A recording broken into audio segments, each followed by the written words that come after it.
As you know, I'm Curt Derksen, and I get the privilege of sharing with you today some of the things that I've done in the last couple of years, and I'm really excited about that. So thanks for being here. You're probably, how many people are wondering what the book is that I read? Yes. I know you do. Yes. The book that I read was Rich Dad Poor Dad, and that book in and of itself, what it did was it met me where I was at. I was able to take a few principles from that, and it wasn't the book that changed my life, it was what I did as a result of the book that changed my life. And there will be lots of other books that I'll share with you kind of throughout our time together today. We're going to stop for coffee around 10:30, so if I keep jabbering on, you just feel free to wait for me and we'll stop. If you have questions, please feel free to ask. We're going to have a question kind of time at the end, so we can kind of expand. But if you do have something that comes up you want to ask, feel free to do that. This is a interaction, not a monologue. So, rookie. The title is basically last year was my first full year in real estate, 2013, and I was given the Rookie of the Year award from the Fraser Valley Real Estate Board and also from our office, the RE/MAX Globe. This year I have already been paid more than platinum for the year, and I still have more coming. So it's been a good year. Those of you that aren't with RE/MAX, you get recognized for making $50,000 in a year. That's maybe your gold or something. You get recognized for making $100,000 in a year.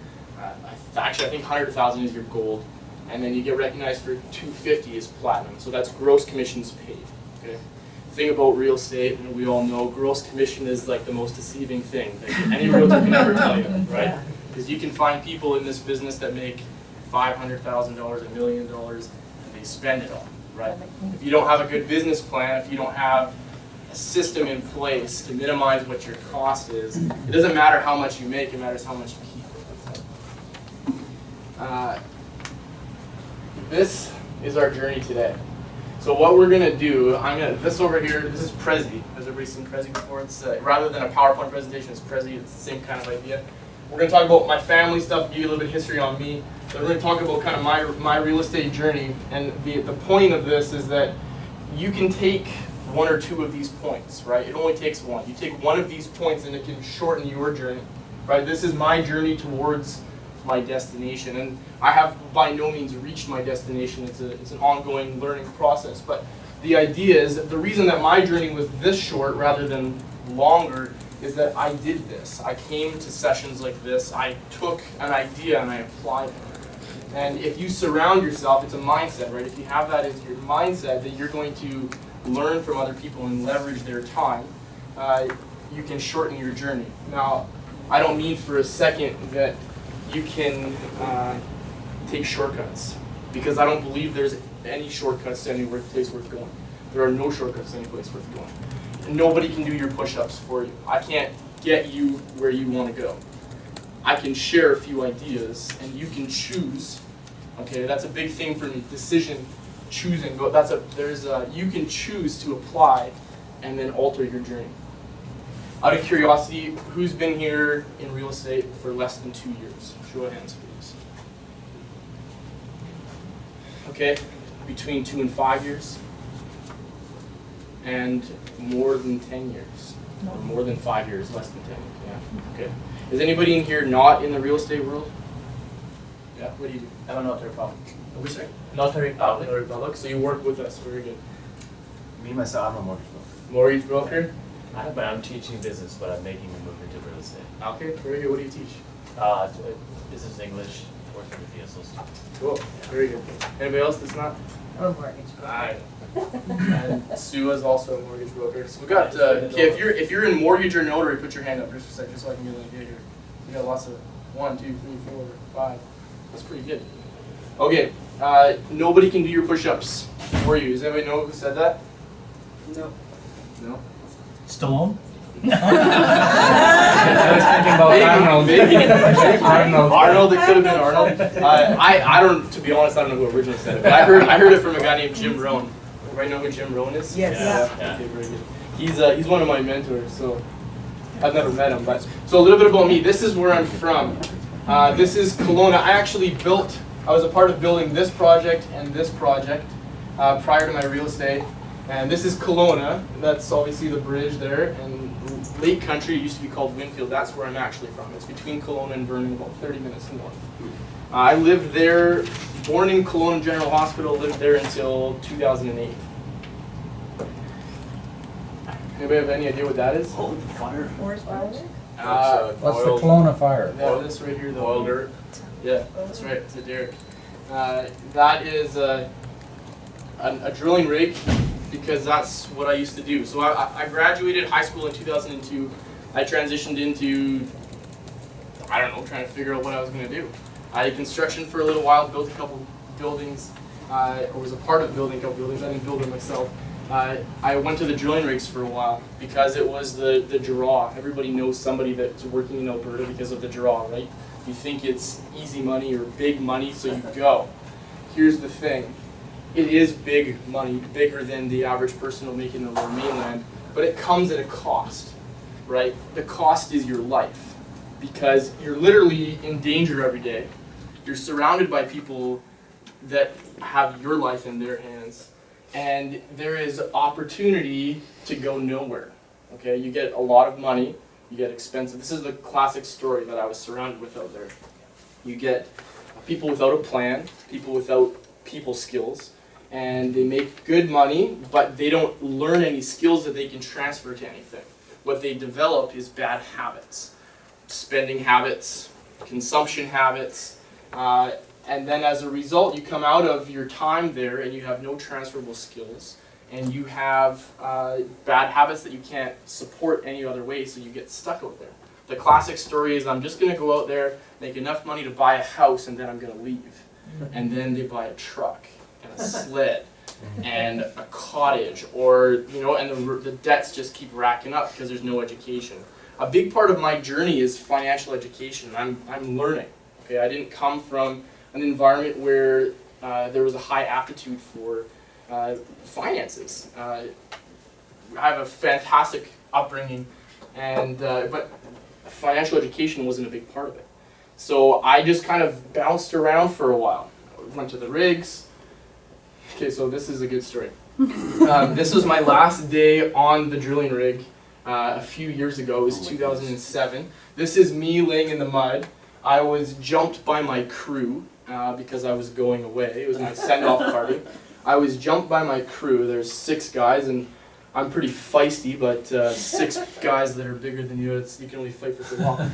I got beaten up, not beaten up, but I got tied up, literally hands and feet hog-tied, and then they shrink-wrapped me and left me in the mud for the last hour of the tour. So this is the other crew coming on tower, and when they showed up, I was laying in the mud right in front of the derrick, right in front of the rig. Have a pillow. What's that? That's good. They Yeah. give you pillows. got the pillow. That's a nice touch. Yeah, I got the pillow. It's actually a sawdust bag. It looks like a big pillow, but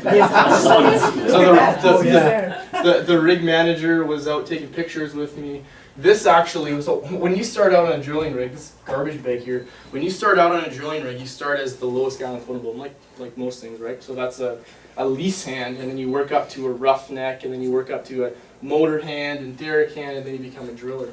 I was a roughneck at this time, and I spent, you know, the evening cleaning up, getting rid of garbage and stuff like that. But this was a night shift, and the garbage cans are always on the edge of the lease, and there was bears in the area. And one of the other people working on the trades working on site had taken that bag of garbage and left it near the garbage can, but not in the garbage can because they didn't want to lift the lid up.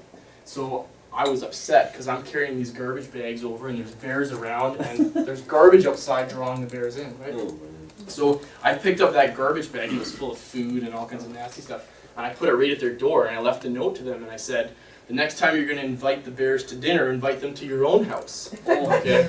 So when I got tied up, this was a couple days before, and it was kind of a dumb thing to do because nobody was happy about it, but I thought it was funny. So when I was laying in the mud, that guy comes out with this bag of garbage and puts it right on my chest. I'm laying helpless in the mud, Oh, no. and it says bear food on it. So that was good. And then everybody had a good laugh and came and took pictures, and it was a good time. When I left the rigs, I went to Egypt. I was one of the few people in that world that had not aspirations to do other things, but actually had a plan to do other things. And I left. The reason I was on the rigs this last time, or when that picture was taken, was that I was paying off student loans. I was saving money to go and volunteer in Egypt for a year. Can you hear me okay in the back? Yep. Yeah. Okay, because we got a mic if we need to. Just let me know if it gets a little quiet. I can hook the mic up. So I was going to Egypt to volunteer. I worked with Sudanese refugee kids. I spent 9 months there trying to run after-school programs. I'm not sure if you're aware of what's happening in Sudan, what has happened in Sudan in the last 10 years or so, 20 years. And there's this huge population of Sudanese refugees living in Cairo. And they're refugees by status, but they don't live in a refugee camp. They're just kind of existing in this city of 18 million people where they look drastically different from the Egyptians. They don't fit in. Their dialect of Arabic is different. They can understand the Egyptians, but the Egyptians can't understand them. The Sudanese, for those of you that maybe aren't familiar, are some of the darkest in Africa. They are very, very dark. And Egyptian is a Middle Eastern, right? So they look very different. It's easy to spot out who's who. So that was an unreal experience. I had several personal things that took place there. Crazy stories. I went to run after-school programs for boys, for kids who didn't have any opportunity. Coached basketball, soccer, taught English, did these kinds of things just to try and give them a little bit of an environment where they could be constructive and have hope. Otherwise they go to school and they come home and then what, right? Some of the things that I didn't expect to deal with when I was there was gangs. Sudanese refugees are notorious in Cairo for gangs. And you wouldn't think that some people who went through some of the things that they went through would do what they did. But then again, what you have is all these young men who maybe they go to school, maybe they don't. Whether they do or not, what are they going to do? They can't get a job, they can't work. What are you going to do? A lot of them don't have their families, they just have their boys. And they become a little bit misguided. And I think as a guy, I can relate to this. You only get pushed down so long before you either disintegrate or you decide to stand up and fight. And what they chose to do, or what they are still continuing to choose to do, is fight each other. So they terrorize. They terrorize their own people.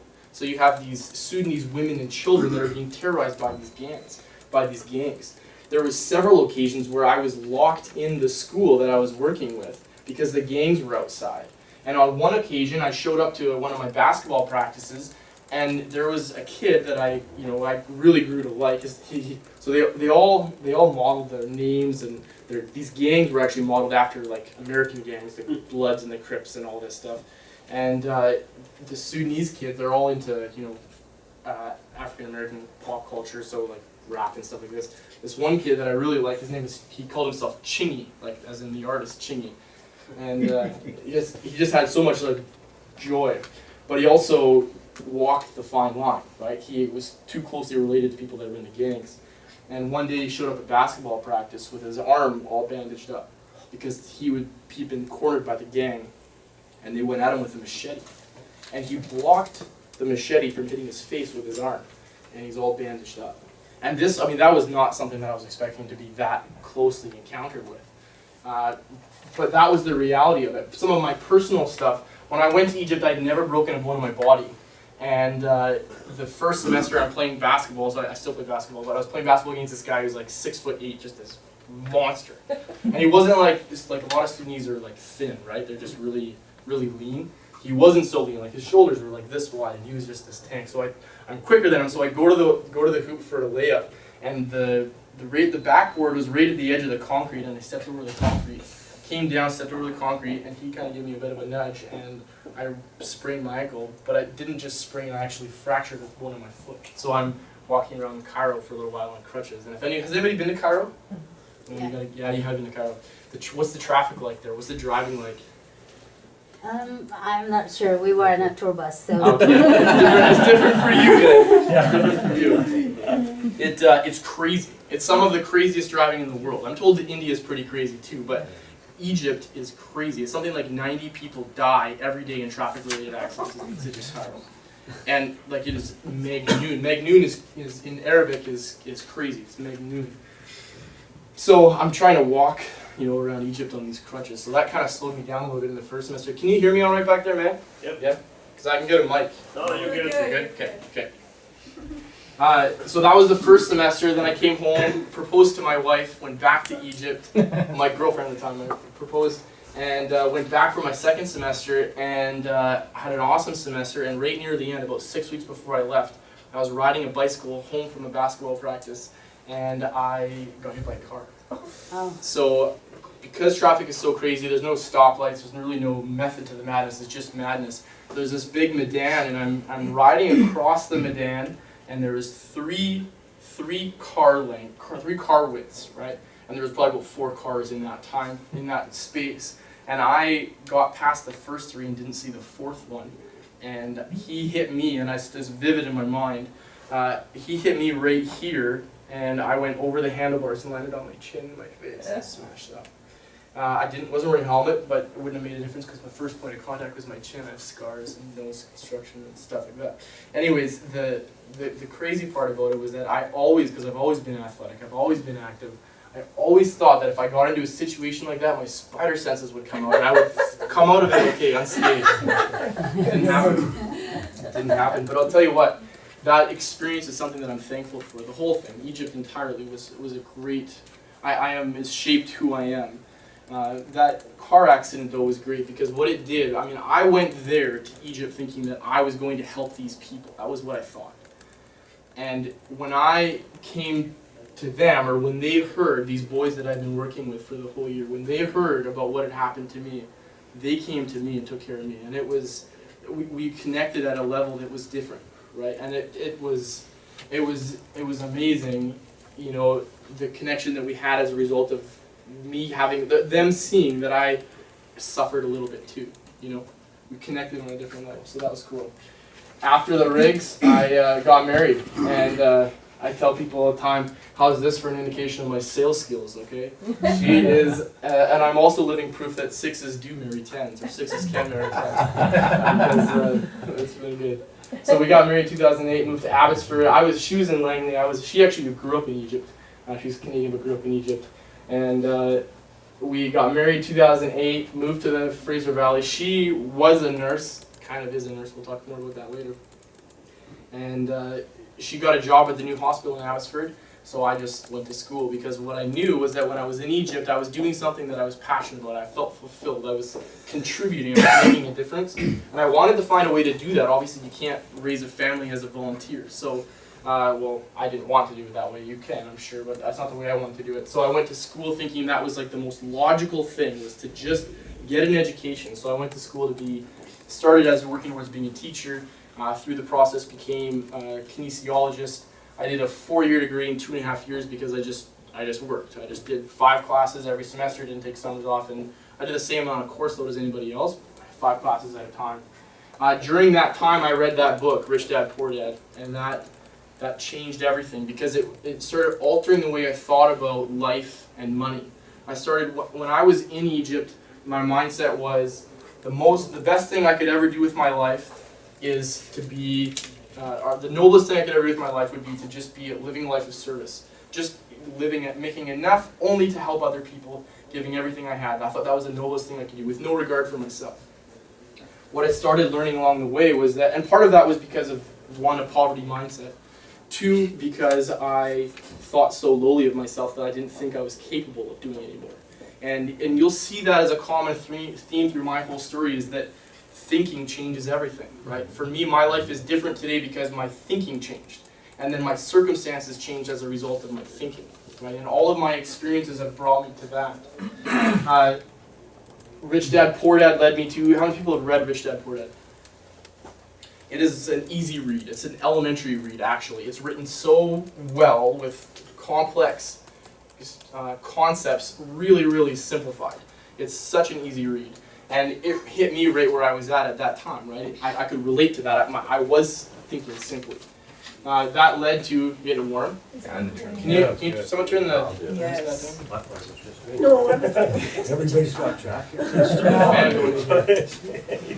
So Rich Dad Poor Dad, he talks about making your money work for you, right? And that was the thing.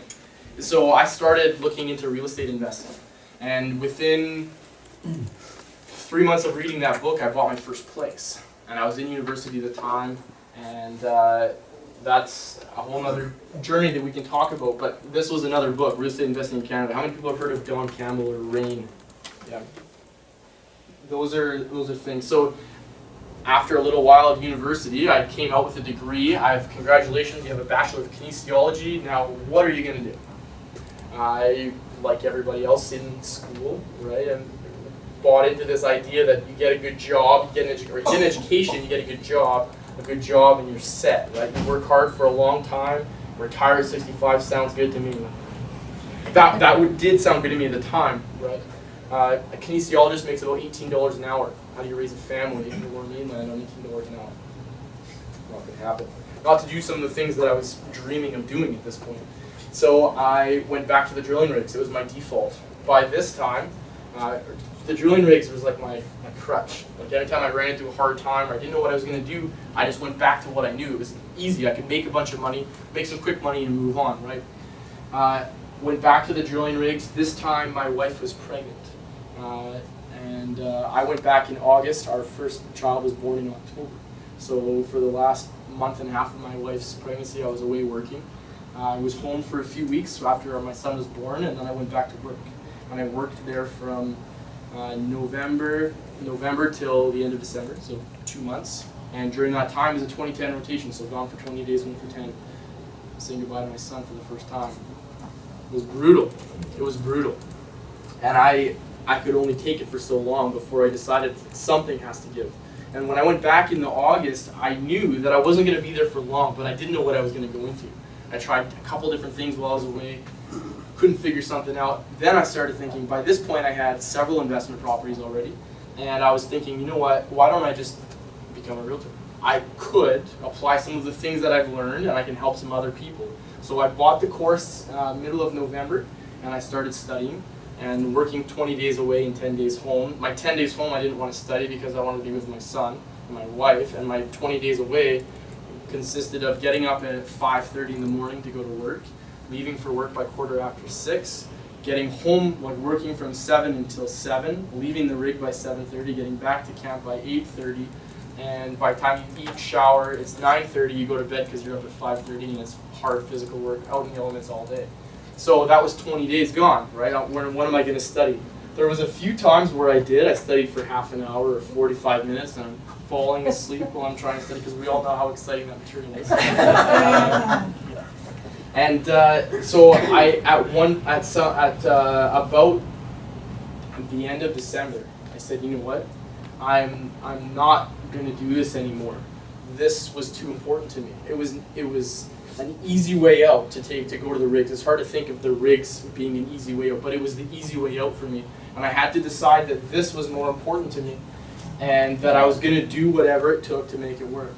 So I quit as of January. Let's come back to this. I quit as of the beginning of January, and I focused. I didn't have a job. I didn't have anything else. I studied all the time. I did my course in about 6 weeks, and I started working right away. And it was a really good practice. That was very stretching. A lot of people will recommend that if you're going to start in real estate that you have 6 months or 9 months or 12 months of income saved up so you can live off of that. I didn't have that. I maxed out every credit card I had in the first year of real estate. I maxed out every line of credit I had. I borrowed from my mother-in-law. I did everything that I had to do in order to get it done. And that was my journey. Not to say that that's the right way to do it, because for some people it's better if you have the money set aside, but that's the way I did it. And to give you a little bit of a glimpse of my journey in real estate. So I wrote my exam in the beginning of April 2012, and got my exam back, my marks back right away, and went to work. I didn't grow up in the Fraser Valley, So I got licensed here, but my network was low. I didn't have a strong business base. I didn't have family ties that were going to really, jumpstart me. I started with essentially nothing because even though I've been to university, I wasn't intentional about, my mindset wasn't there to build a network. My mindset wasn't there about intentionally building relationships because that would have value to my future. I was just, I was good to people, but I was there at university to do work and go on. That's why I did it in such a short time frame. So this is my business in the last 3 years. Now, I don't share this with you to pat myself on the back, only to say I've been down the road in the last 2.5 years, and I've had some success, which is why I'm here today. And I'm happy to share tricks, no secrets, but any things that I've learned along the way. 2012, I did 9 deals starting in May. So May till December, or end of April. So April till December, I did 9 transactions, 2 listings, 7 sales. 2013, that was my first full year. I did 30 transactions, which was about 2.5 a month. That was 13 listings, 17 sales. 39% of that business was referrals, and 20% came off of a business base that I'd built over the last 18 months. Okay, some people call it database. I like business base. It's contacts, right? It's friends. It's relationships. 2014 to date, I'm at 38 that have firmed. I have a goal of doing 1 a week, and for the entire year of 2014, and I'm going to be really close. I have a lot cooking right now that will come through. 19 sales, 19 listings, 19 sales. 42% has been referrals, and 39% has come from my business base. So that just comes from different things that I've implemented, different ways to stay in touch, to add value to people. And we'll talk about some of those things. This is one of the ways that I track my business. Going forward, it's important to understand where you've been, where you've found success, so that you can adjust and modify going forward. It's just a simple spreadsheet, really. And it's just for me. I don't. You can look at it all you want. You can steal it. You can use it. You can do whatever you want with it. But the idea is that's my business source. This is what my goal was for 2013. That's what actually happened. Then this was my goal for 2014, and this is what's actually happened so far. So I mean, things change along the way, right? Things that I thought were going to produce income for me really didn't turn into anything, right? So I had to modify. This is a month-by-month basis of this year. So it gives you an idea. Real estate, as we all know, it ebbs and flows, right? You'll have a month where it just happens everything at one time. So you do 7 deals in a month, and you're like, holy smokes, that was crazy. But then you look back at January, and there was 0 deals, right? So those are just transactions. Tracking. One of the things, most of what you're going to hear today from me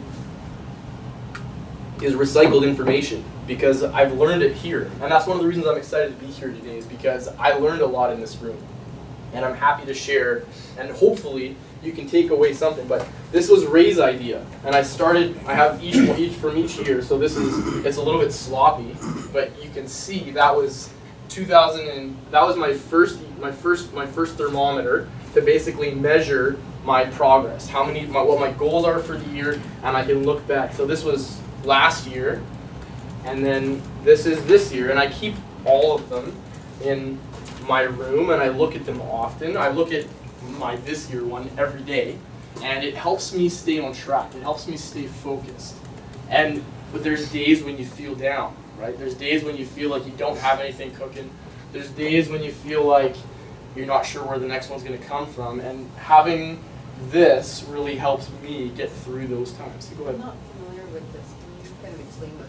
Yeah, absolutely. Sorry, I will absolutely. Please, that's a great question. So the idea is, this is my goal for the year. Okay, every line, every color, essentially means a transaction. Okay, my goal for the year was to do a minimum of 52 transactions for this year, and every time I completed one, I filled it in. So I have the blue is when I worked with someone as a buyer, and the green is when I worked with somebody as a seller.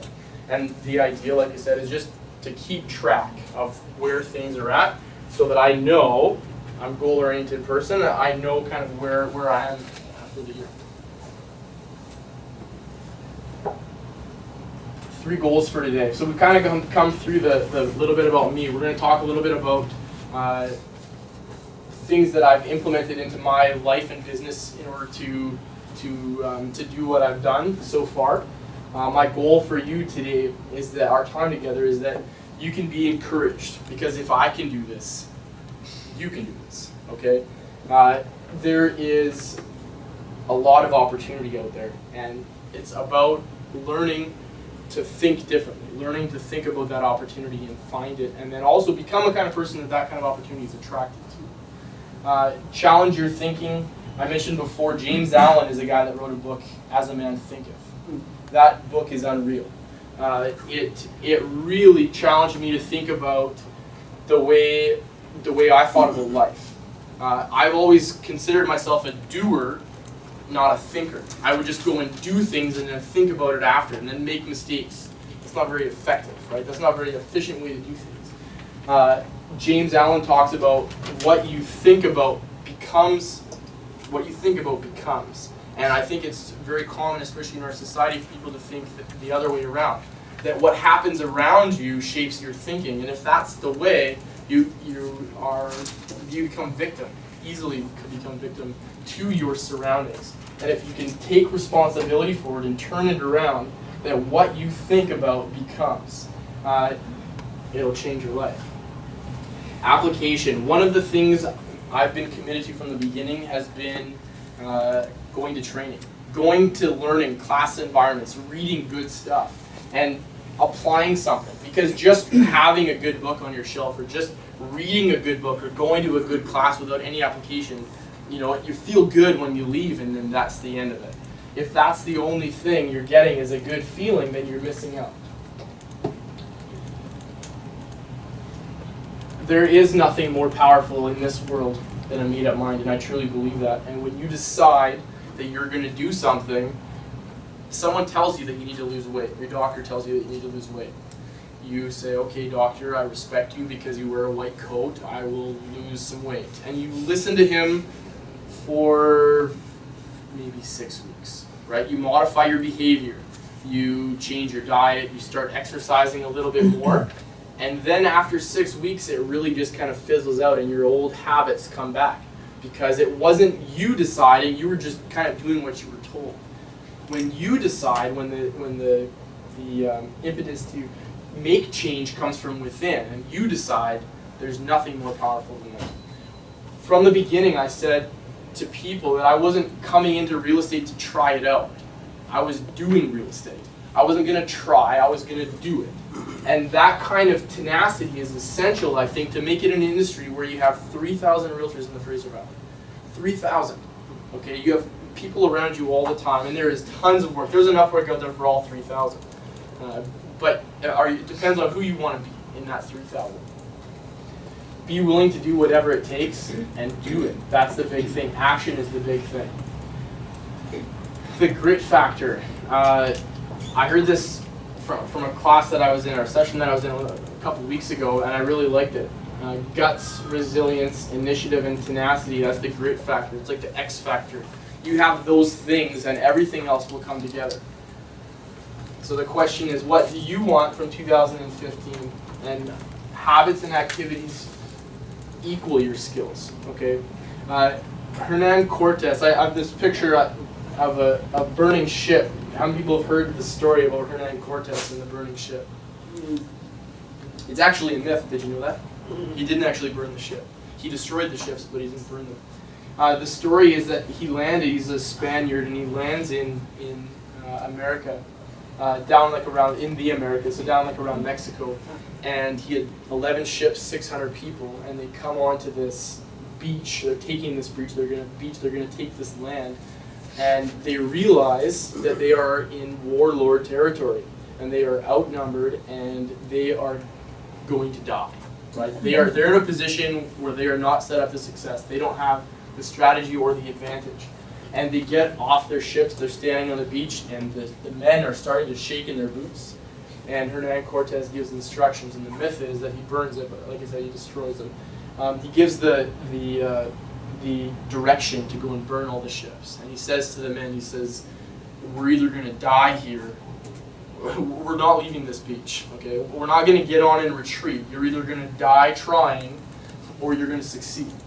And that story, thinking back to my journey in the first couple of years, when my credit cards were maxed and my lines of credits were maxed and I borrowed all the money I could borrow from family members, I was in a position where the easy thing to do was go back to the rigs again. Right, I'm now a few months in, and I have one pivotal moment that I remember very clearly. That my wife was in the bathroom getting ready in the morning, and I walked into the bathroom and I said, you know what? Like I'm doing what I can, but this is like I don't know how I'm gonna pay our bills next month. I'm gonna have to go back to the rigs. And she said, oh really? Like that's terrible. Like that sucks. Like I'm sorry to hear that. And I walked away thinking, like, forget it. Like I walked out of the bathroom and I'm walking down the hall and I remember thinking, like, no, like I'm not gonna go back to the rigs. Forget it. I'm gonna burn my ship and I'm gonna do this thing. And that a couple weeks later I sold off my rig equipment. It's not super expensive to get rig gear, but it was a little bit of money that I could help use towards paying our bills. And no worries. So I did that. I burned my ship. And that story has been, I think that story of what Cortez did, that was the grit factor, right? It was a resilience. It was a decision.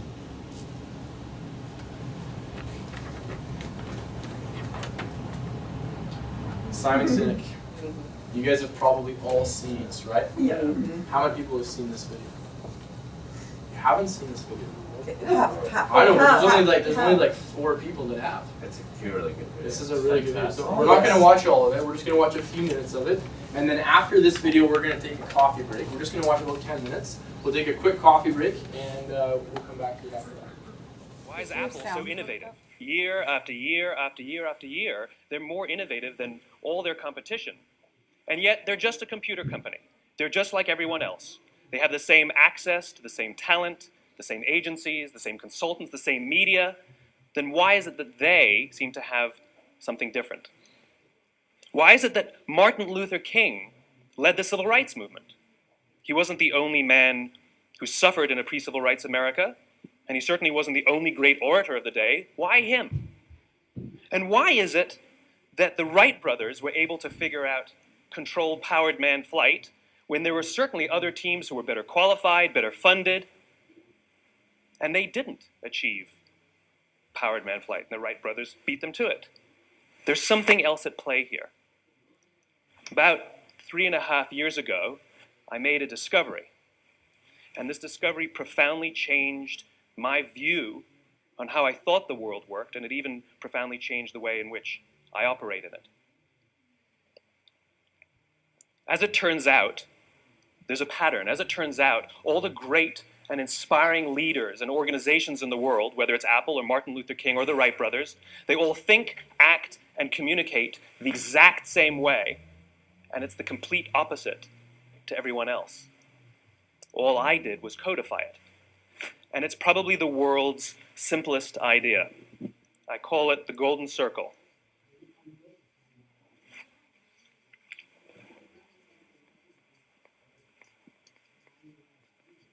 Why, how, what? This little idea explains why some organizations and some leaders are able to inspire where others aren't. Let me define the terms really quickly. Every single person, every single organization on the planet knows what they do, 100%. Some know how they do it, whether you call it your differentiating value proposition or your proprietary process or your USP. But very, very few people or organizations know why they do what they do. And by why, I don't mean to make a profit. That's a result. It's always a result. By why, I mean what's your purpose? What's your cause? What's your belief? Why does your organization exist? Well, as a result, the way we think, the way we act, the way we communicate is from the outside in. It's obvious. We go from the clearest thing to the fuzziest thing. But the inspired leaders and the inspired organizations, regardless of their size, regardless of their industry, all think, act, and communicate from the inside out. Let me give you an example. I use Apple because they're easy to understand and everybody gets it. If Apple were like everyone else, A marketing message from them might sound like this: we make great computers. They're beautifully designed, simple to use, and user-friendly. Want to buy one? Meh. And that's how most of us communicate. That's how most marketing is done, that's how most sales is done, and that's how most of us communicate interpersonally. We say what we do, we say how we're different or how we're better, and we expect some sort of behavior, a purchase, a vote, something like that. Here's our new law firm. We have the best lawyers with the biggest clients. We have, we always perform for our clients, do business with us. Here's our new car. It gets great gas mileage. It has, leather seats. Buy our car. But it's uninspiring. Here's how Apple actually communicates. Everything we do, we believe in challenging the status quo. We believe in thinking differently. The way we challenge the status quo is by making our products beautifully designed, simple to use, and user-friendly. We just happen to make great computers. Want to buy one? Totally different, right? You ready to buy a computer from me? All I did was reverse the order of the information. People don't buy what you do, people buy why you do it. People don't buy what you do, they buy why you do it. This explains why every single person in this room is perfectly comfortable buying a computer from Apple. But we're also perfectly comfortable buying an MP3 player from Apple, or a phone from Apple, or a DVR from Apple. But as I said before, Apple's just a computer company. There's nothing that distinguishes them structurally from any of their competitors. Their competitors are all equally qualified to make all of these products. In fact, they tried. A few years ago, Gateway came out with flat-screen TVs. They're eminently qualified to make flat-screen TVs. They've been making flat-screen monitors for years. Nobody bought one. Dell came out with MP3 players and PDAs. And they make great quality products, and they can make perfectly well-designed products. And nobody bought one. In fact, talking about it now, we can't even imagine buying an MP3 player from Dell. Why would you buy an MP3 player from a computer company? But we do it every day. People don't buy what you do, they buy why you do it. The goal is not to do business with everybody who needs what you have. The goal is to do business with people who believe what you believe. Here's the best part. None of what I'm telling you is my opinion. It's all grounded in the tenets of biology, not psychology, biology. If you look at a cross-section of the human brain looking from the top down, what you see is the human brain is actually broken into three major components that correlate perfectly with the golden circle. Our newest brain, our Homo sapien brain, our neocortex, corresponds with the what level. The neocortex is responsible for all of our rational and analytical thought and language. The middle two sections make up our limbic brains, and our limbic brains are responsible for all of our feelings, like trust and loyalty. It's also responsible for all human behavior, all decision-making, and it has no capacity for language. In other words, when we communicate from the outside in, yes, people can understand vast amounts of complicated information like features and benefits and facts and figures. It just doesn't drive behavior. When we communicate from the inside out, we're talking directly to the part of the brain that controls behavior, and then we allow people to rationalize it with the tangible things we say and do. This is where gut decisions come from. Sometimes you can give somebody all the facts and your figures, and they say, I know what all the facts and details say, but it just doesn't feel right. Why would we use that verb? It doesn't feel right. Because the part of the brain that controls decision-making doesn't control language. And the best we can muster up is, I don't know, it just doesn't feel right. Or sometimes you say you're leading with your heart, or you're leading with your soul. Well, I hate to break it to you, those aren't other body parts controlling your behavior. It's all happening here in your limbic brain, the part of the brain that controls decision-making and not language. But if you don't know why you do what you do, and people respond to why you do what you do, then how will you ever get people to vote for you or buy something from you, or more importantly, be loyal and want to be a part of what it is that you do? Again, the goal is not just to sell people who need what you have. The goal is to sell to people who believe what you believe. The goal is not just to hire people who need a job. It's to hire people who believe what you believe. I encourage you to watch it because it goes on for about 20 minutes and it's quality material.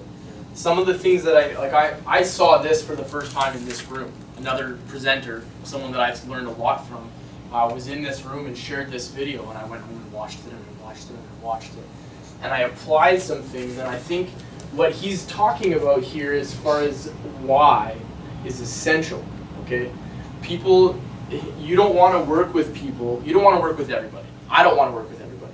Okay, there's people that I come across on a daily basis that they, by their presence, by their approach to life, by their philosophy, they add energy to my life, and there's people that take energy away. And I don't want to spend my time and my energy away from my family working with people that take my energy. Because if they take my energy, then I'm not going to have more energy to give to the next person. So working, applying this principle of communicating from why, right, talking about what you believe, is different than what you get in our industry. Okay, this isn't a face on a billboard, this isn't a face on a bus sign, this is being a real person and taking interest in other people and finding people that believe like you believe and choosing to work with people that not only believe like you believe but also that want to work with you.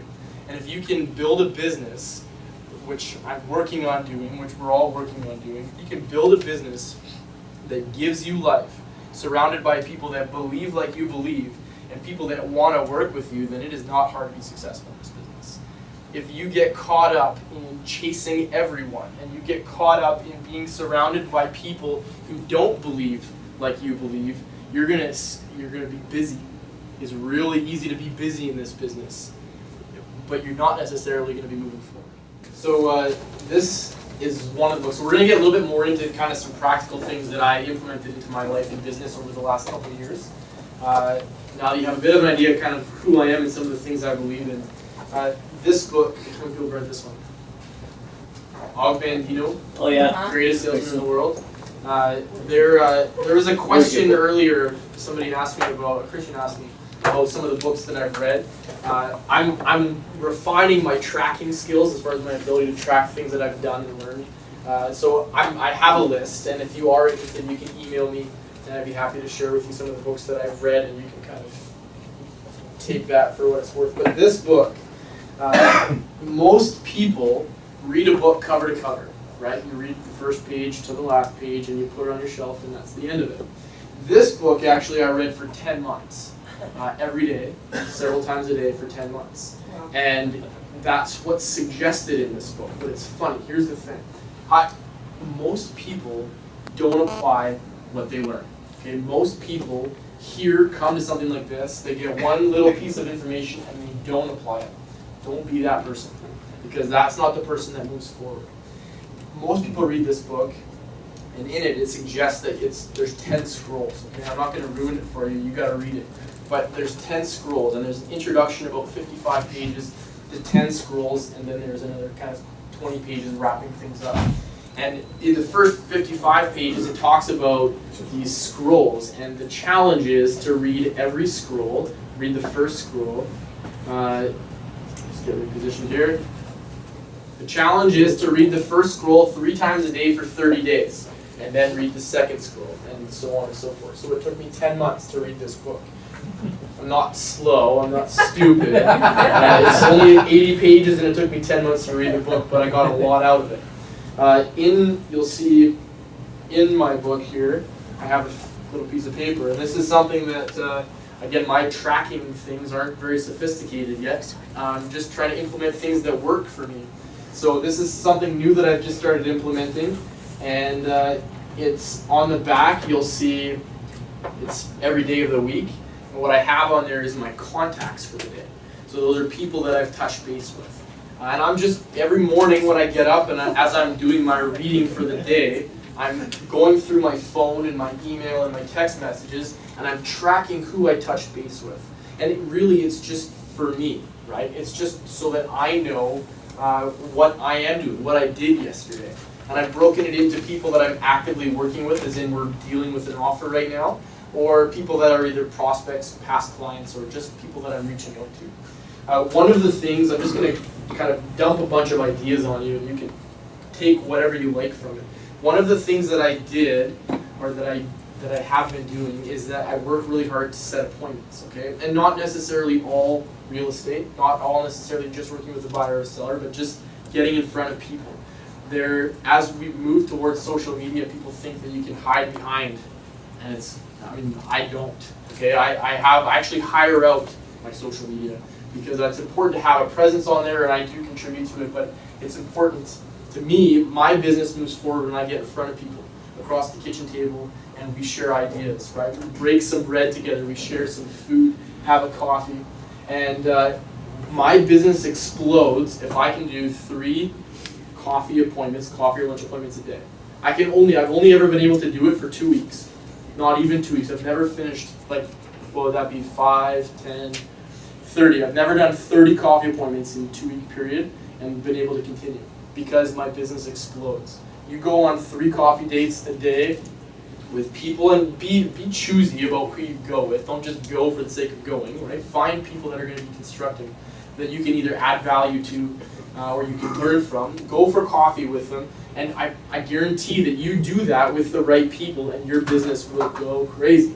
Every time it does, I have to actually take a break from doing coffee appointments because I'm so busy doing work, okay? Another idea that I've just started doing, it's here. Hold on. I don't really carry business cards around. I originally bought this, where is it? It's not here. This is a problem. Here it is. Okay, so I bought this little case originally to carry business cards. I rarely have business cards in here anymore because the only reason they're ever in here is that I'm doing showings and I'm leaving a card in someone's house. But what this has become now is my inventory list. And I've shared this with Chris Breeden before. This is my inventory list, and I tried doing this several different ways. I pretty much never touch paper except for this and this other, these other couple little demonstrations that I've shown you. There's the only time I touch paper. Everything I do is paperless. Everything is iPad, iPhone, computer. Everything's done that way. But this I tried doing an inventory list on Google Drive for a while, and it just wasn't close enough to me. It wasn't as tangible. It wasn't as intimate for me. This is my inventory list. So on the front, you'll see on the left side is a column of sellers, prospects, okay? On the right are my buyer prospects. In the bottom left corner are people that are my active listings, okay? So I look at this every day. I will get up in the morning, I'll do my routine, I'll go and sit down at the computer and look at the hot sheet, right? The new listings in several different areas. And I'll have this right in front of me. I'll read through it before I look at the hot sheet so things come to mind. I can't tell you how many times by having this list right in front of me, I've made phone calls or sent emails and booked showings to go and show property because I was looking at this list and then I saw this property that came up and I was thinking, this buyer might be a good fit for it. You go and show the house, okay? So this is it's a really easy thing to do. It works for me. Not to say it's the only way to do it, but it works for me. On the back, these are people that I'm going to do business with in the next 6 months. Okay. On the back is outside of 6 months. People that I have had conversations with about real estate, or I think are going to be doing stuff. That's my prospect list. So that's a cool idea. I like it. You guys can take it if you want. Thank you. You're welcome. It's just one of those practical, kind of tangible things, right? Okay. I got disconnected here. So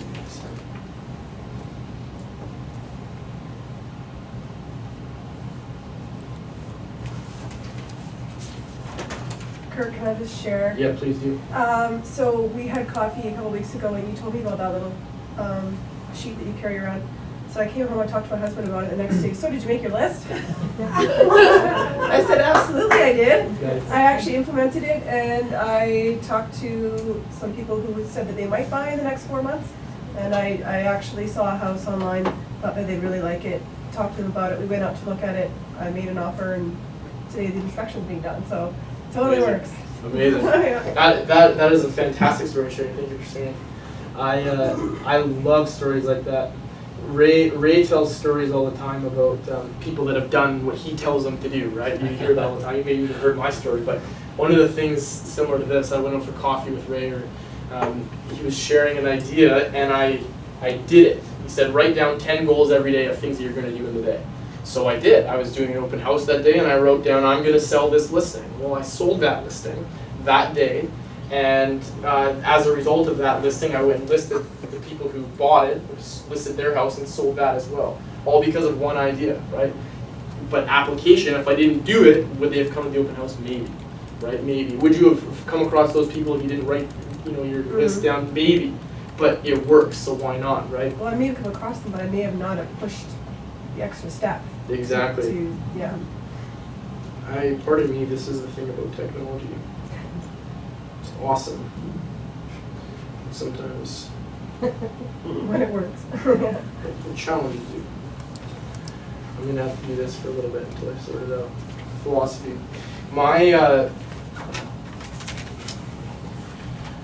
These are a few of the things that I've implemented, and philosophy, coming back to like the Simon Sinek idea, it's not, you know, it's a bigger picture, right? It's not a tangible thing necessarily. Like you need to work on your philosophy because it's directly going to go and you know, put a listing in your inventory or give you a buyer. But your philosophy comes through who you are, and working on your philosophy, that's for me.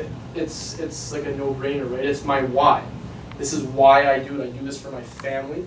I do this because here's what I think. If life is short and all of our days are numbered, you don't know when you're going to go and you don't know how long you're going to get or what all you're going to get to do. Would you rather play big or would you rather get by? Would you rather get through the day or would you rather get from the day? Would you rather live an exceptional life or just live an average life? And the thing about Canada is that every single one of us has the opportunity to create something extraordinary. Yet we have how many people that don't do a whole lot extra other than get through the day? If real estate for you is getting through the day, then maybe you should consider doing something else. If you really, I mean, for me, real estate is a platform to connect with and serve people. That's part of my philosophy. Real estate is just a platform. Okay, I'm here because I love it, because I love working with people and I love opportunities. I love taking opportunities to add value to people, becoming a better person so that I can add value to other people. But if real estate for you is just something that you do to pay the bills, you don't have to live that way. Okay, there's so many other things you can do, and life is too short to just get through it. Add value. That's something I learned from John Maxwell. John Maxwell, everybody knows John Maxwell? Yeah, amazing guy. I've heard him several times. He, been live with him several times, amazing. He is all about leadership, right? It's like, for him, the sun rises and sets on leadership. Everything is about leadership. If nothing more, you're at least leading yourself. And if you can't lead yourself, then how are you going to lead anybody else, right? If you're committed, and this has been one of my philosophies from the beginning, is that I'm committed wholeheartedly to adding value to the lives of the people that I work with. Okay, that's why I got into real estate. I needed an avenue to provide for my family, but I also knew that based on what I'd learned from real estate, it was going to change the trajectory of my life. Okay, and it has. I'm a different person today than I was 3 years ago and 5 years ago. And real estate has been a tool for me to do that, okay? And it can be that for you. But my commitment has been to add value to people from what I've learned, from my experience. And that goes through, that ripples down to how I meet with every client, to who I show up as when I meet with somebody. And that philosophy, right, that really being in touch with what you want out of life, who you are, and looking for ways to look beyond ourselves. How often do we in our society, how often is this business especially, it's about, look at me, look at what I can do, right? Look at what I've done. And you sit down with an agent and they don't stop talking about themselves, and you're just like, holy crap, Curt, don't you realize you're talking about yourself right now? Just kidding. But I'm doing that because you asked me to, okay? It's different. But if you're committed to adding value to other people, your business will be going forward. Absolutely. But that's a commitment, and that takes time to refine that. Abundance or scarcity, I mentioned before. There's 3,000 realtors in the Fraser Valley. Well, it's like 2,700 and change right now. 2,700 realtors, and people think, well, I don't know if I can get into real estate. There's already so many people. The market's already flooded with realtors. Here's the thing. There's always room at the top. It doesn't matter what industry you're in. There's always room at the top. Because of that 2,700, how many people have done more than 19 transactions this year? Like 250, okay? how many people, the average realtor in Canada will do 6 transactions in a year. The average realtor in BC will do about 5, okay? So there's 2,700 realtors in the Fraser Valley, but how many of them have done 5 transactions? If you have an abundance mentality, you recognize, okay, scarcity is this. There's a pie, and there's only so many pieces, and in order for me to get my piece, you all have to suffer or battle for the other 7. Okay, that's scarcity. There's only so much, and all of us are in competition for it. Okay, abundance is, if that pie runs out, we'll go make another one. That's it, right? There is enough work out there for everybody, and all you have to do is get in line with your philosophy and go out and serve people, add value to people, and your business will move forward. Okay, this is me based on my experience. Okay, this is what I know to be true. The question is, what kind of person do you want to be? What kind of person would you want as a realtor, as a lawyer, as a mortgage broker, as a notary? What kind of person would you want serving you? Be that person when you show up. Steven Siebold, another influential author, wrote a book called 177 Mental Toughness Secrets. I've just finished it. It took me a year to read 177 because, like everybody, I have days where I don't do the things that I know that I should. But he talks about 5 different classes of people. There's the poor, right? They're the people that are in kitchen lines waiting for food. There's the working class or average people. There's the middle class. There's the upper class and the world class. The upper class are the people that they get. Let's see what's the best. They have money. Okay, upper class, they have money, but their noses are generally elevated, right? They're sometimes a little bit snobby, and they think differently than the world class. And I read that book. I won't tell you any more other than you need to read that book, because world class is what you want to aspire to be.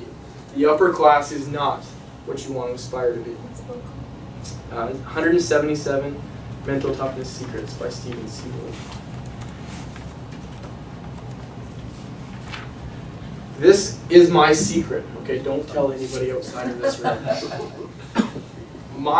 When I started business, I recognized that there was 2 ways that I could do this. I could be focused on transactions, or I could be focused on relationships. I knew that a transaction focus was going to potentially get me to my goals, right, my own personal family goals, faster than a relationship focus.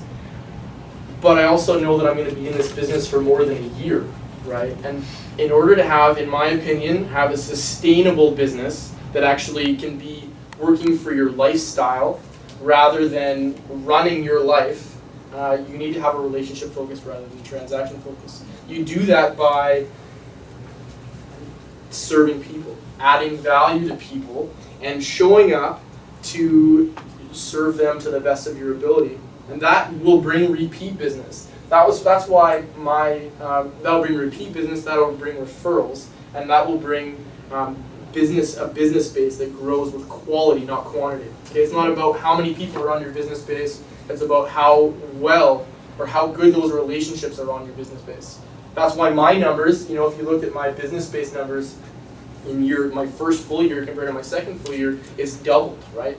Because I've been working hard at investing into relationships. I've been working hard at adding value to people. And when you do that, it's going to grow organically. But you have to show up as the right person in order for that to happen, with the right focus, right? Focused on building a relationship.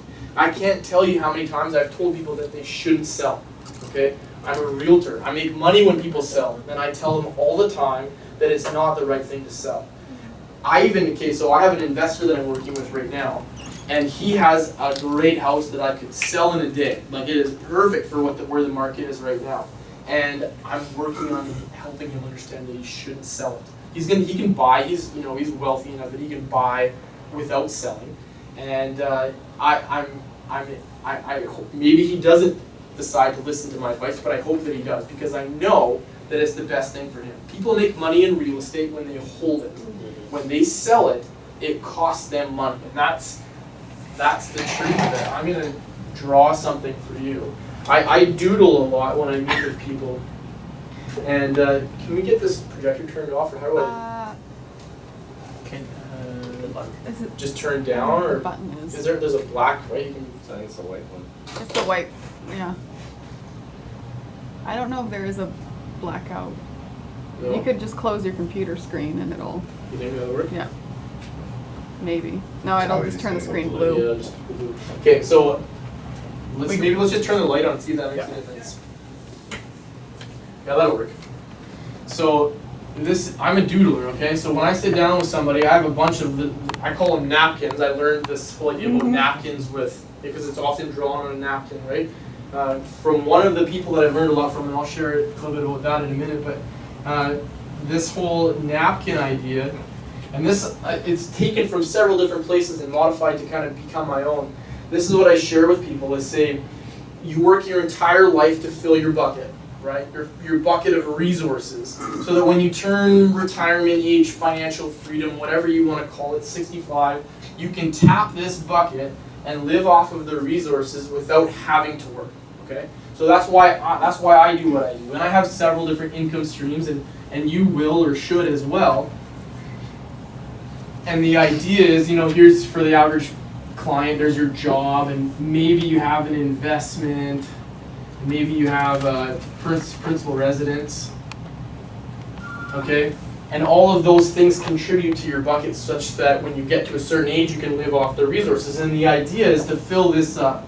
And if you want to know how to figure out what that amount is, I can help you do that, and so can Chris, and so can Sherry. There's probably a few other people in the room that can help you figure out what that number is, right? But the idea for me is that if I'm working with somebody and they want to be moving themselves forward, they want to move their family forward, sometimes selling isn't the right thing. Because a sale is like putting a hole in the bucket, and maybe there goes, that's a 2, in case you didn't realize. Maybe it's $25,000, right? This one sale just cost that person $25,000.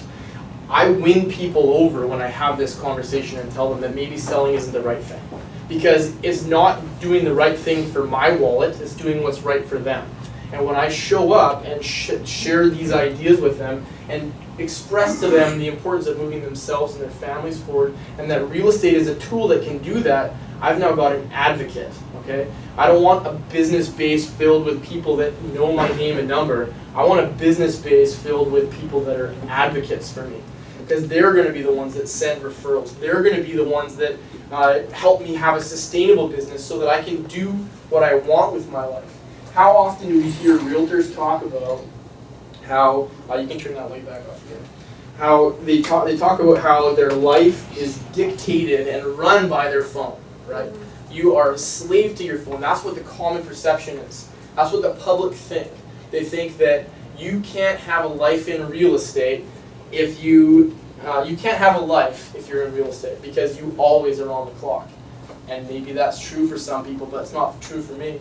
I have been, since the beginning, I've been diligent about setting aside time for my family and my own priorities. And there's days that I don't answer the phone, or there's calls that I don't take. I took more time off last year, time away, than I've ever taken in my life. And I made more money last year than I've ever made in my life, okay? And that all comes from a philosophy. It comes down to why. You have to be crystal clear on who you want to be, what you want from this game of life, and why you're doing it. I feel handcuffed. These are some of the cool people that I've got to meet. I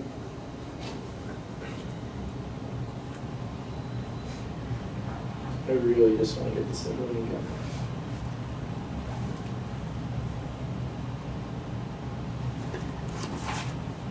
Oh, I know why. I've got to figure your people. Thanks for your patience.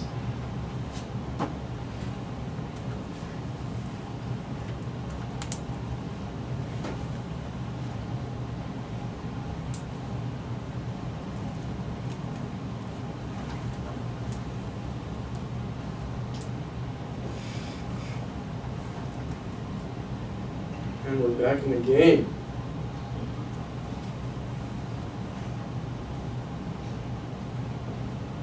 So, John Maxwell, Dennis Whaley, Trevor Linden, Dave Blanchard, Dragon's Den, what's his name? Was Brett. Derksen. Brett Wilson, right. That's right. Jack Linder, Don Campbell, he looks scary there. Richard Dolan, and there's a few other cool people that I've had a chance to meet, but I'll tell you, in my wildest dreams, I never thought I'd be able to put up a picture of me standing beside people like this. It's all about philosophy. It's all about an attitude of gratitude. It's all about, it's such a cliche term. It's all about having a desire to learn and choosing to be surrounded by good people. Jim Rohn talks about if you were to take the 5 people that you spend the most amount of time with and average their income, you would be very close to that. So it's an intentional growth, right? Being intentional about surrounding yourself with people that are ahead of you, that you can learn from. That's why we come to a classroom like this, right? So you can learn from other people. That's how you shortcut the system, you shortcut the time frame, is by spending time with people that are further ahead than you. I shared this a little bit already, the relationship versus transaction. It's the secret in my mind. It's the secret to having a sustainable business so that you can use the tool of real estate to design a lifestyle for you.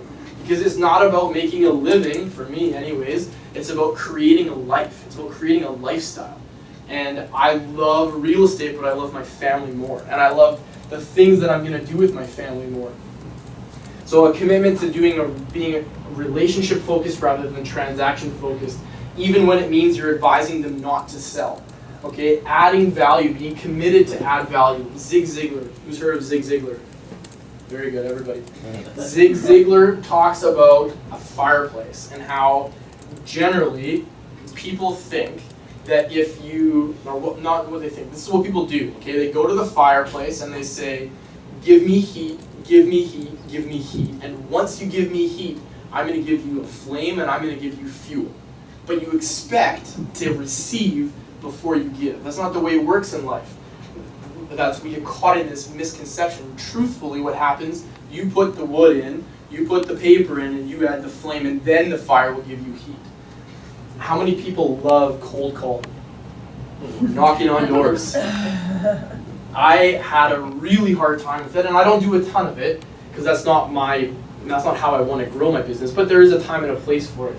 And I had a really hard time doing that because I always showed up like I would at that fireplace asking for you to give me something. And I just felt yucky inside.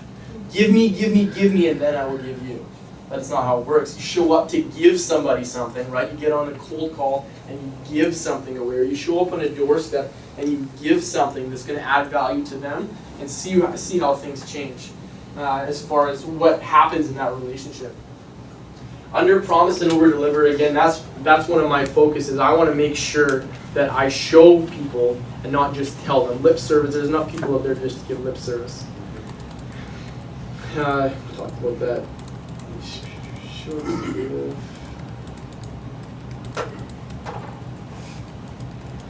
This is an important part for me. I'll bring that back down again in a second. You don't need to turn the light on, it's okay. This is the ebbs and flows of life, right? And it's all tied in together. You got the whole you. This is you, right? You got a physical, social, intellectual, environmental, spiritual, and emotional. And if you are only working on the business side, right? You're only working on the business side or only working on one of those aspects, the rest doesn't work. If you really want to get the most out, you got to work on every area. So for me, how often do we see, when I first started, I did lots of meetings and I had an older assistant in the office that came to me and said, you know, you got to be careful because if you just go on all these coffee dates all the time, you're really going to put on some weight. And how often do we see realtors that lose their mobility, right? They gain a gut because they're not moving, right? I came from a very physical background, working in the trades and working on the rigs. And if I didn't stay active, then I would plump up, which is going to happen as I get older a little bit for sure. But the truth of it is that I'm more effective on a daily basis when I show up to serve my clients if I'm rounded, okay, working on my own spiritual and emotional and physical sides. And the physical side is essential because if you don't fuel the machine, how are you going to be able to perform, right? You have, on the drilling rigs, I worked up to a motor hand, and we had to change the oil and change the filters and make sure that there was fuel, the proper fuel to go in. And if it didn't, the pumps didn't work, the engines didn't work. Your body's the same thing. Okay, as I mentioned before, my background is in kinesiology, so I have a very good understanding of what needs to happen in my body. And that means a proper diet. That means proper rest. That means exercise. Okay, our bodies are made to move. If you don't move, you lose your ability to move. Okay? So for me, I, like everybody, have an emotional cycle, an ebb and flow. And it's all correlated to things that I have control over. If I put good things in, if I put good food into my body, if I exercise regularly, I feel more confident. I bring confidence to the table. If I bring confidence to the table, then when I sit down to connect with somebody, I'm not thinking about myself. I can be in a position to think about them. I can ask questions and listen, okay? I never thought I would ever be in sales because I have never been the person that stands up in front of them and talks the whole time. That's just not been me. I'm a listener more than a talker, right? If I sit down with someone in a presentation, I'm asking questions the whole time because asking questions are the key. And John Maxwell talks about that a lot too. Questions guide, right? Questions guide. How do you know if there's a problem that you can solve or help fix if you don't ask questions? If you just show up and talk the whole time, you could be missing the point. Physical responsibility, okay? It is your body is a temple, okay? And you treat a temple well. And if you don't, then it doesn't work for you, right? Nobody comes to that temple. What you do in the first 15 minutes of the day sets your day. What are the first things? Think about your own personal routine. You wake up in the morning. How many people, out of curiosity, make their bed in the morning? Interesting. I had we had someone come to our office one time and said, "How are you going to make your day if you don't even make your bed?" Since that, I've made my bed every morning. And sometimes I make my wife's side too. It's hard when your husband's still sleeping.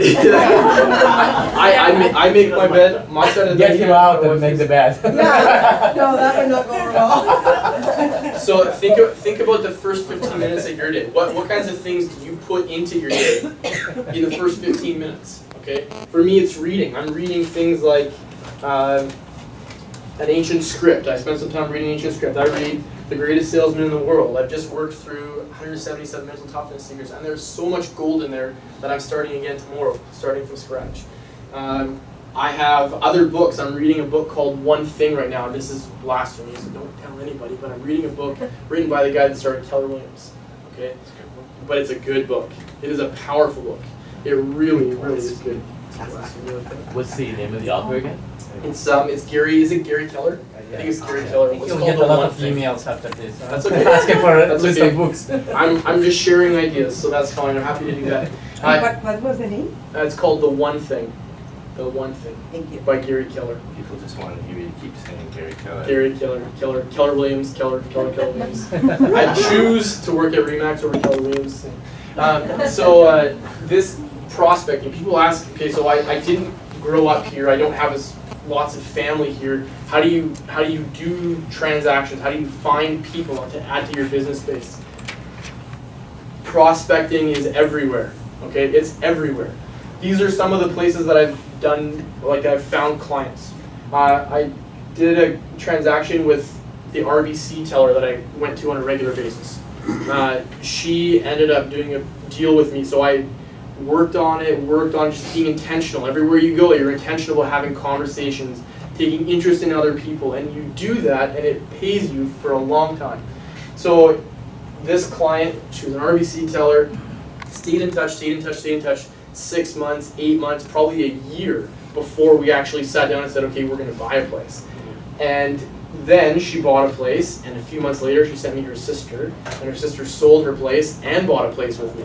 Okay, she was just the RBC teller that I took an interest in, knowing her name, asking her questions. My Canada Post mailman just sold his house with me. That's just having a conversation, right? Taking a few extra minutes to have a conversation. There's been several. One of my first listing came from a door knock, okay, and they purchased with me and they sold with me. It was amazing. Talk about an energy booster. Working with a university professor right now. I've done open houses, okay, just getting started. I didn't have business base. I don't do a lot of open houses right now. I don't think it's extremely effective. But if you don't have something else to do, it's better than nothing. And I've done several deals out of transact from open houses, and not necessarily that house, but you get introduced to someone that you wouldn't have met otherwise. You apply all this philosophy, follow up. I think I looked at my numbers of all the transactions I've done in the last 2.5 years. Close to 10% have been ones that I stayed in touch with for almost a year before it turned into something. Okay, so it's not just right now. You got to look at big picture. Our pipeline, right? Our sales pipeline needs to have people in all different stages of the buying and selling process. Because if you're only looking for people that are active right now, then 3 months from now you're going to be looking for those people again because the deal's going to be done, right? You got to be filling this pipeline all the time and have people at all the different stages, so that when this one's done, it's okay because there's more that are coming through. And prospecting always is just a mindset. Everywhere you go, you're looking for relationships, not transactions. Everywhere you go. And looking for ways to add value to those people. And when you do, it just happens, okay? Dave Thomas, who is the Wendy's, right? Wendy's guy, he said, the harder I work, the luckier I get. Because as you get down the road and you start having success, people think, oh man, you're so lucky. You're doing it, man. You're so lucky. Well, you're right. I'm very blessed. But there was a lot of work that I did to get here, right? And it's the same thing. Be intentional. So the first year I was in Remax, I had an office at the Remax office at the local office in Abbotsford, and that was crucial for me. During that time I was in on a regular basis, I established a relationship with people in the office. After a little while I realized that I wasn't getting paid to be there, and sometimes it can take away your time and your energy. So I moved, and I don't have an office really right now. I'm kind of transient. I'm at coffee shops and stuff like that. But what I've done is I've picked a few places where I go on a regular basis, and I'm intentional about running into people, right? I'm working, but I'm also running into people that I wouldn't run into otherwise, and just being, top of mind. That's effective, and it doesn't cost me anything. You can spend thousands and thousands of dollars trying to get so people think about you. Or you can just be intentional where you go. Taking interest, I really want to stress that. Priorities. You need to be the master of your time, okay? And what you use for organizing your life, that is, it's going to be different for everybody. I use several things. I use Evernote. It's an app that I use to basically, it's like my to-do list is Evernote, and I'm running through that on a regular basis. I use Google Calendars to keep things organized. What other things do I do? I have, as far as being master of my time, that kind of brings in the effective versus efficient, right? What's the difference between effective and efficient? You've probably heard Ray say this. Efficient is about time and effective about results, right? So, yeah, very good. Efficient is about getting things done, and effective is about getting the right things done, okay? My default is being busy. My default. My busy doesn't pay your bills. Busy doesn't sell homes. Busy doesn't build a business. Busy takes away from your family. Effective is how you build a business. Being busy, like I said, that's just been my default, and it's only been when I start to be, okay, so Stephen Covey, 7 Habits of Highly Effective People, that's a fantastic book. Getting your head around this idea of being effective rather than just being efficient. Being productive rather than just being busy. Multitasking. Everybody, we kind of think because there's so much going on that you have to be good at multitasking. the truth of it is nobody can multitask. Multitasking is a fallacy. It's not real. You can't do two things at one time. You can segment. You can do a little bit of this, and then do a little bit of this, and then do a little bit of this. And if you really try and do too many things at one time, then really that's what Gary's book's all about, right? Then what are you really getting out of it? What are you not doing excellently? Excellence. If we're too general, right, then we're good at nothing. Master of none. What is it? What's that expression? Jack of all, master of none. That's right. That's right. And that's so true, right? If you really want to be effective, then you need to focus in on your one thing. These are a few of the marketing pieces that I've done. So I literally don't invent the wheel. I never invented anything. Okay, I just do what I'm told. I come to Raise Training, and I haven't been here as much in the last few months, but I came to Raise Training Wednesdays in Abbotsford and Fridays in Surrey. I went to training. I'm a part of another organization. I went to training for that Tuesday nights and Saturday mornings. I was in a classroom for the first 2.5 years of my career here so far. I've been in a classroom 4 times a week. Okay, and then I'm in a classroom at home. I'm working on myself, and I don't invent the wheel. I just find people that have been success. I take them out for lunch. I pick their brain. I get one idea and I apply it. This is Ray's idea, the just listed, just sold card. It is pretty inexpensive. It's systematized now for me, and I get a listing, and a just listed card goes out to the neighborhood. We sell a listing, a just sold card goes out. And I've had calls and taken listings and gotten leads, and one thing turns into 4 as a result of just having a system in place that produces, okay?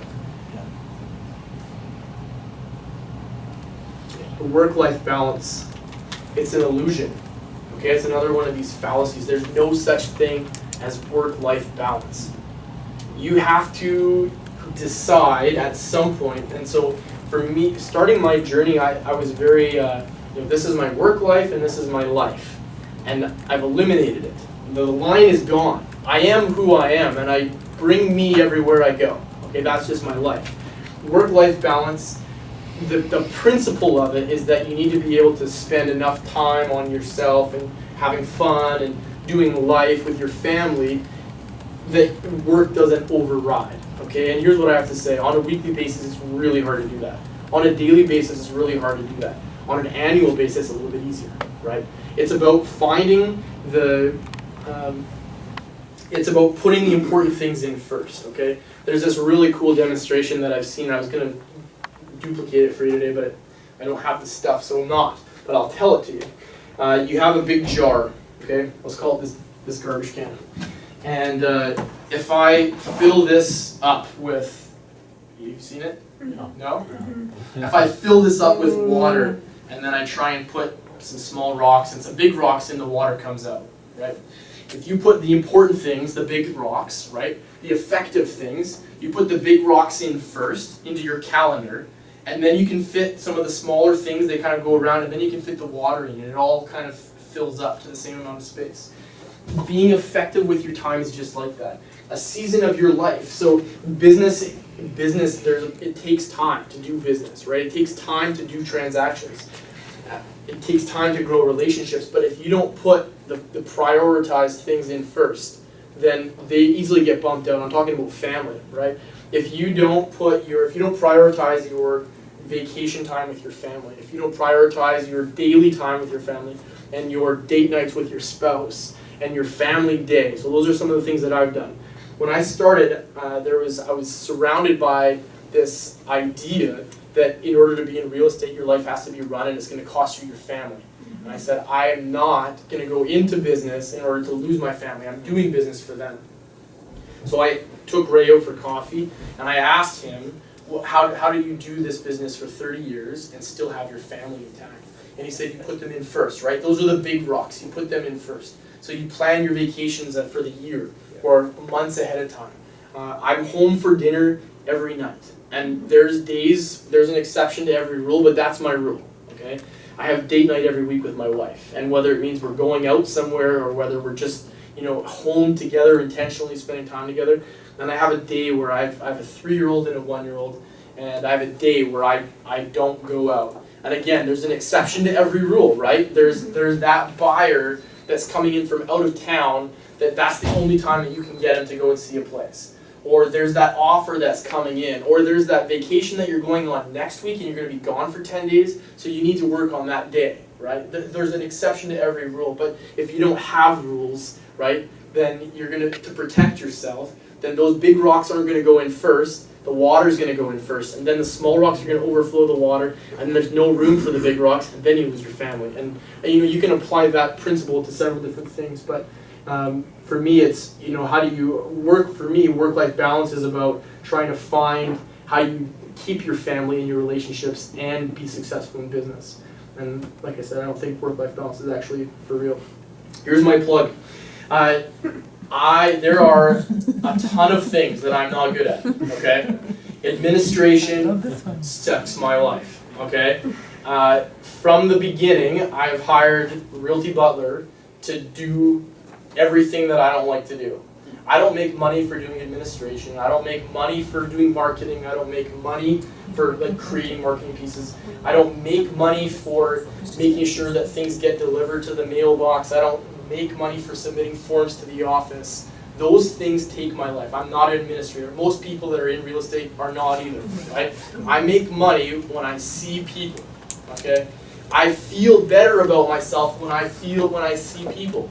If I sit in an office and I work on these things, I end up procrastinating. Okay, I put it off, my bookkeeping, I put it off, paying my taxes, I put it off, and then at the end of the day, I put it off until it gets to the point where I have to deal with it, and then it's going to take an entire day, and that day sucks. And I'm a write-off for a couple days, because after spending a day working in the office, I don't want to go and see people. I just want to go home, put on the TV or something, right? And that doesn't give me life.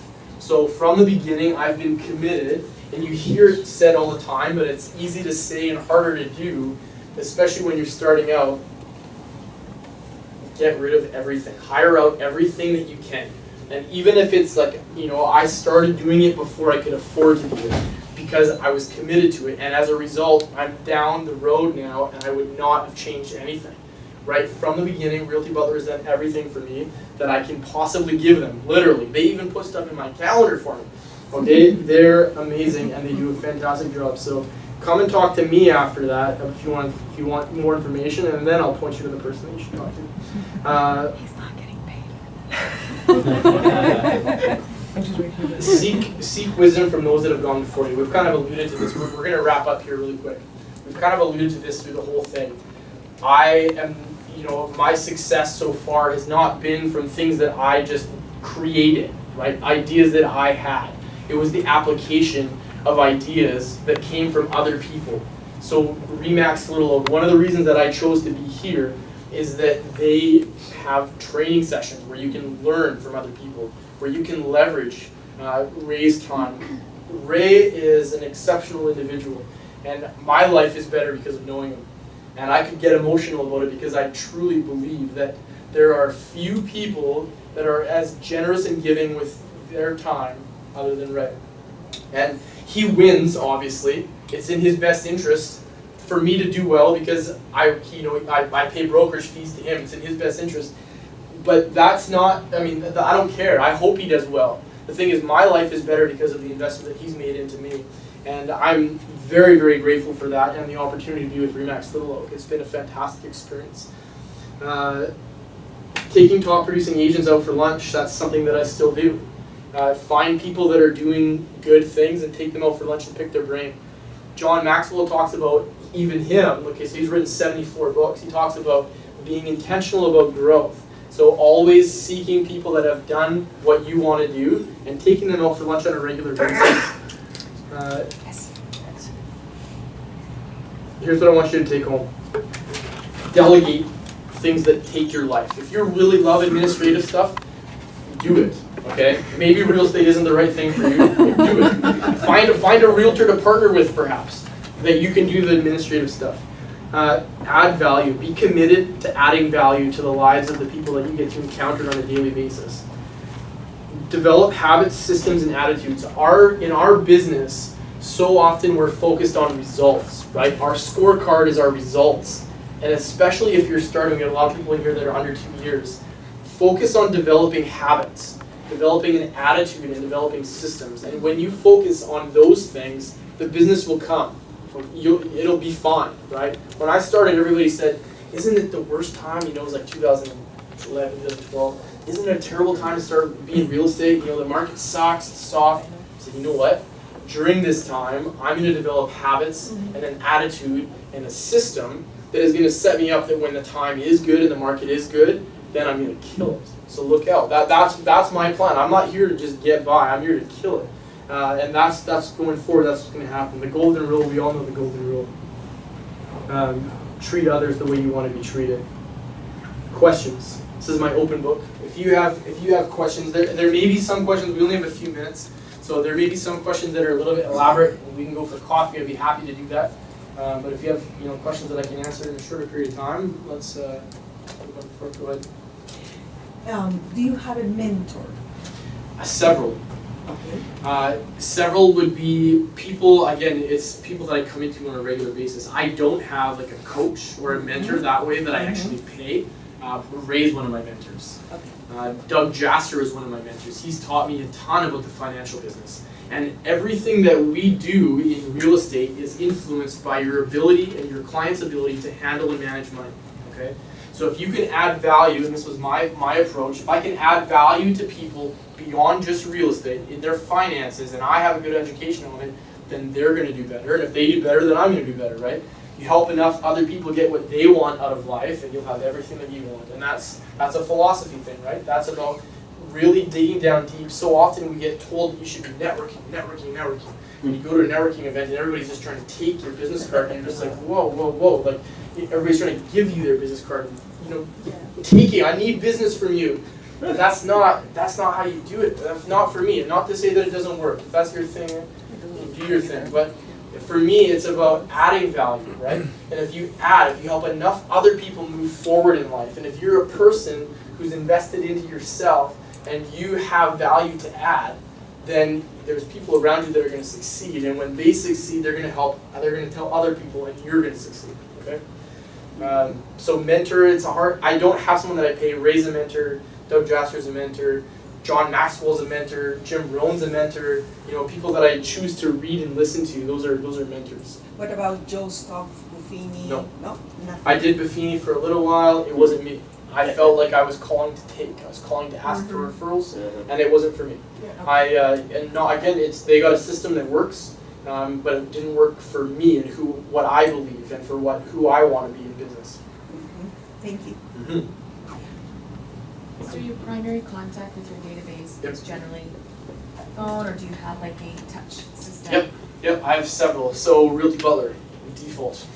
I tend to not be super organized and be really good at implementing systems. So I've been really dependent on them to help with systems. And a lot of what they do is because from the beginning I've been with them full time, and we just kind of build things, and I just said, this is what I need, and they're like, okay, we're going to do that. Because if I need it, then someone else probably needs it, right?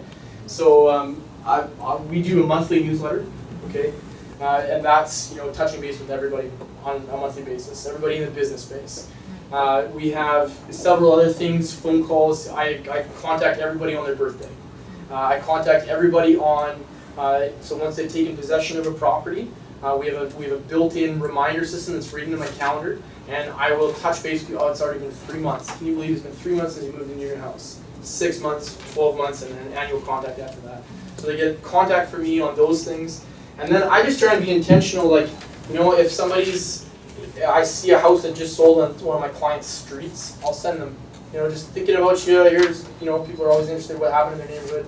That's a really good effective thing. Just the off-the-cuff things as well. But my baseline is my newsletter. My baseline, I know that my annual contact for repeat for people that I've done business with, that and my newsletter are my baseline. Okay, and then anything else I do above and beyond is great. That's why I use Realty Butler for social media, because they set a baseline for me.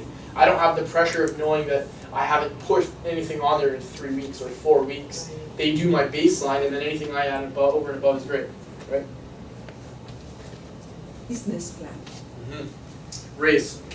If you've been to Ray's business Yes, plan yes. planning session, that's it. Yes. That's it. Do that. Do it and apply it. That's honestly everything that you need to be successful in this business. You can learn from Ray, and Ray is a different person than all of us, right? He's gonna do things different. You don't have to do exactly what he does, but he's been successful, and you can learn things from that. How much of your budget is marketing? Very little. Very little. I don't do much print marketing. This printing that's all I do. Just listed, just sold.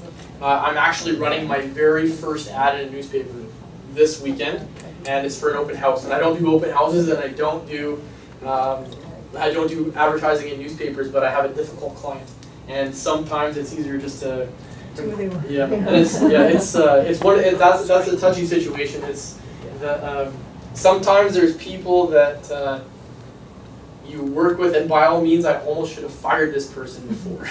Yeah. But anyways, it is what it is, and that's part of the process, right? I'm learning this whole process too, so I don't like to be manipulated or told what I have to do or how a system works, but sometimes you do things just to smooth the edges. So. Did you find those just sold and just listed cards, they actually really work? Like, do you get good turnout for them? So I've done, I've had probably 5 listing presentations as a result of that. I've had 2 people that I've done a deal with, like I've actually gone and listed them, and one of those has actually led to, it works fantastic in complexes. Like if you have a townhouse complex, it's amazing. Yeah. Because and on streets too, you sell a couple on one street, it's amazing. So this year I had one that I sold 2 houses right across the street from each other. Fantastic, right? The whole neighborhood knows that I've sold 2 houses. It's awesome.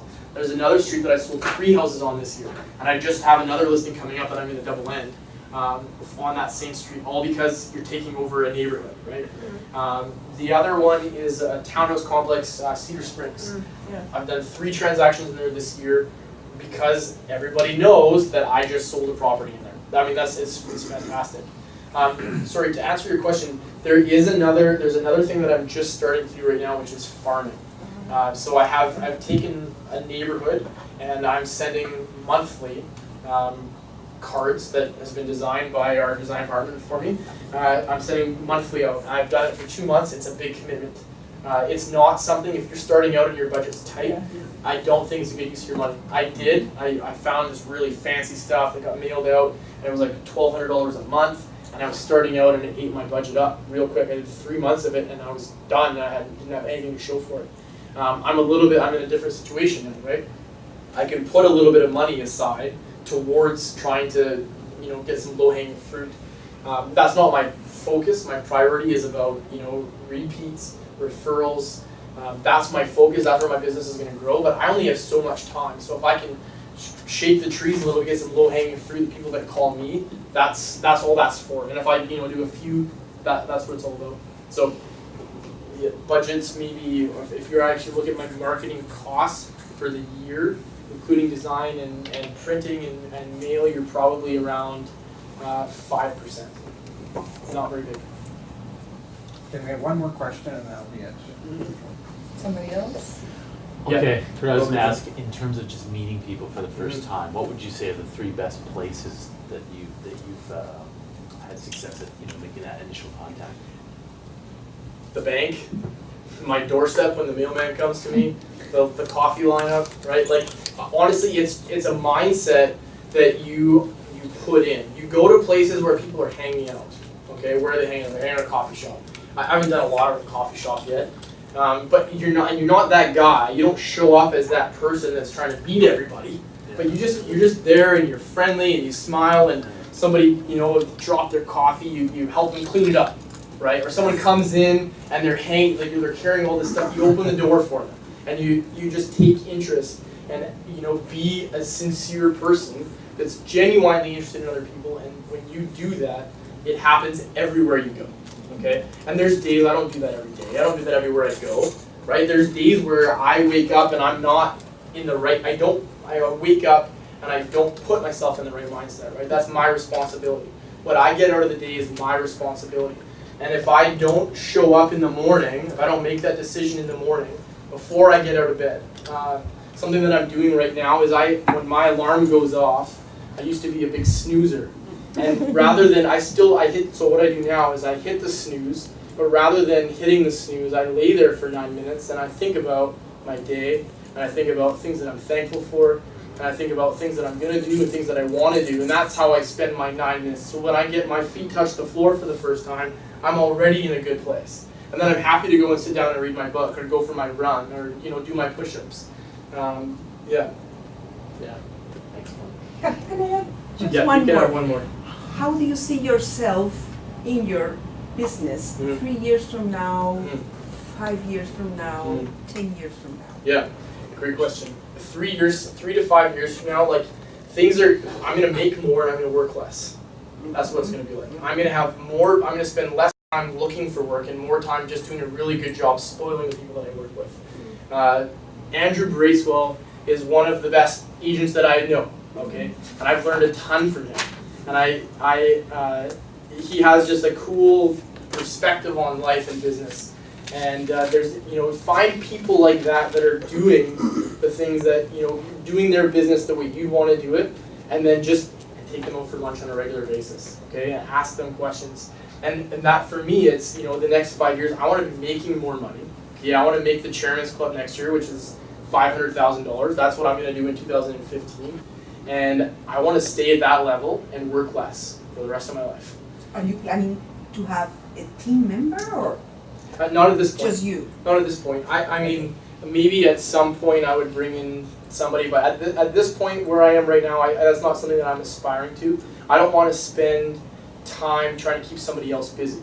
I would rather just, run solo. I can run pretty lean. I was gone like 12 weeks last year. 12 weeks I was gone. I was not even here. And I did work from where I was, but 12 weeks, it's hard to do that when you have another agent. That being said, on the other hand, it would be nice if I had another agent that I was working with that could just take over when I'm gone, right? So I hope that today's been good for you. I hope that you found, one nugget that you can take home. And I'm happy to go for coffee or lunch with any of you at any time. And I'll leave you with this. If it's going to be, it's up to me for my life. And if it's going to be, it's up to you. Your life is your responsibility, and what you get from life is up to you.